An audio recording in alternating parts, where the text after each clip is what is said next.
Alors ce soir, c'est le 100e anniversaire de naissance de M. Jean-Paul Riopelle. On s'est inspiré de l'homme avant tout pour faire le menu. L'homme, c'est-à-dire dans sa vie, ses amis, ses voyages, ses inspirations, et c'est comme ça que le menu a été construit. C'est un homme que j'aurais aimé vraiment connaître personnellement. Je pense que c'est un homme qui aimait manger, qui aimait la nature, qui aimait les bonnes choses. C'était quelqu'un qui mangeait dans les saisons, c'est-à-dire si c'était des champignons, il mangeait des champignons. Puis ça, pour un chef, c'est toujours plaisant.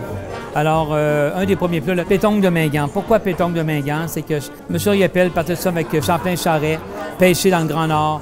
Il aimait beaucoup la culture autochtone et puis en même temps pêcher le saumon, pêcher la truite et ramener des pétanques en quantité massive ici dans les Laurentides.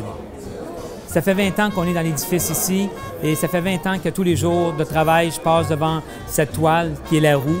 Et puis, on s'est inspiré de cette toile par sa technique de travail de Jean-Paul Riopelle. C'est quand il a commencé à travailler des tubes de peinture, des spatules, des couteaux, tout était fait à la spatule. Quand on parle d'une spatule en cuisine, ben, on parle pâtisserie.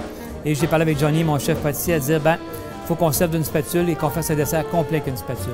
De là vient l'inspiration.